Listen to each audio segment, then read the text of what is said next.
Federasi Sepak Bola Dunia, FIFA, resmi menjatuhkan sanksi tegas kepada PSSI. Indonesia dijatuh sanksi berupa denda Rp400 juta hingga pengurangan jumlah penonton. Hukuman ini diberikan akibat ulah supporter Indonesia yang dinilai melakukan tindakan diskriminatif saat laga Timnas Indonesia melawan Bahrain. Momen itu terjadi pada tanggal 25 Maret tahun 2025.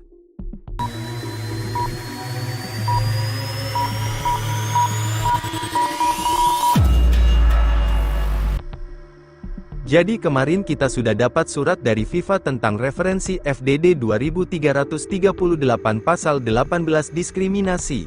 Keputusan dari FIFA bahwa PSSI harus bertanggung jawab terhadap perilaku diskriminatif supporter pada saat Indonesia melawan Bahrain yang dimainkan tanggal 25 Maret tahun 2025, kata Arya dikutip dari rilis PSSI, Minggu, tanggal 11 Mei tahun 2025. Hal tersebut diungkapkan oleh Exco PSSI, Arya Sinulinga. Ia menyebut bahwa FIFA telah mengirimkan surat resmi kepada PSSI yang merujuk pada referensi FDD 2338 tentang pasal 18 terkait diskriminasi. Sebagai akibatnya, FIFA menjatuhkan dua sanksi kepada PSSI.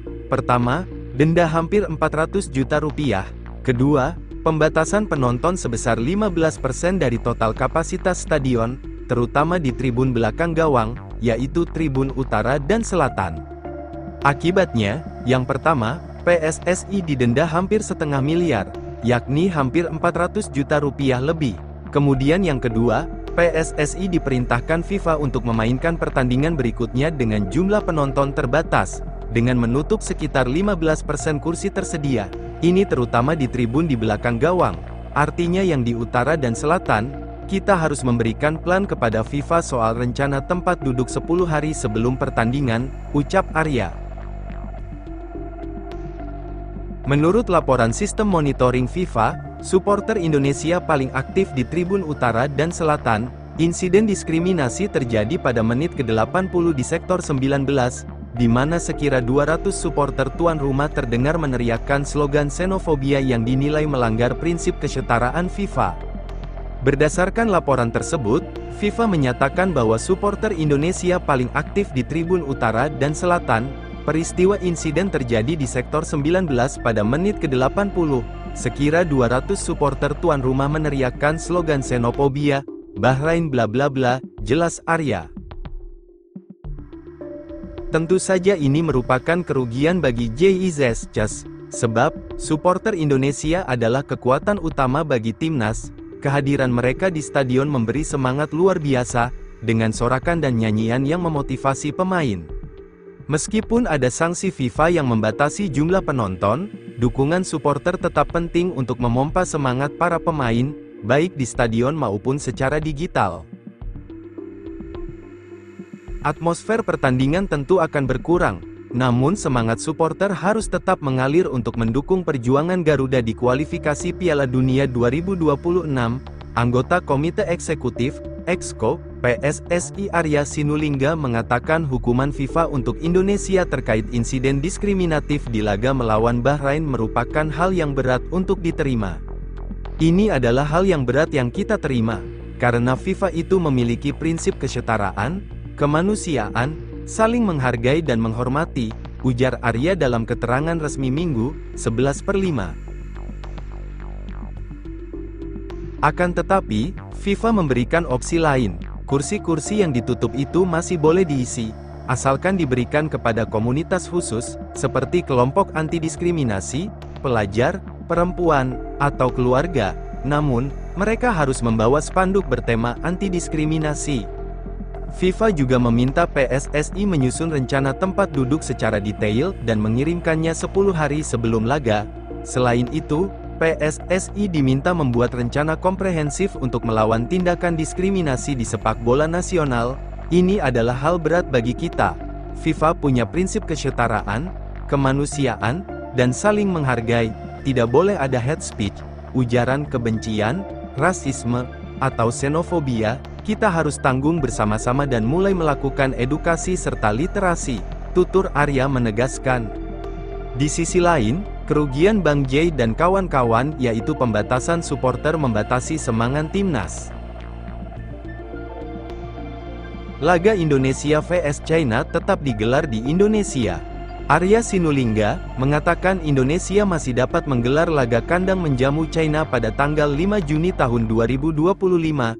Namun, Indonesia terkena dampak pembatasan jumlah supporter hadir di stadion.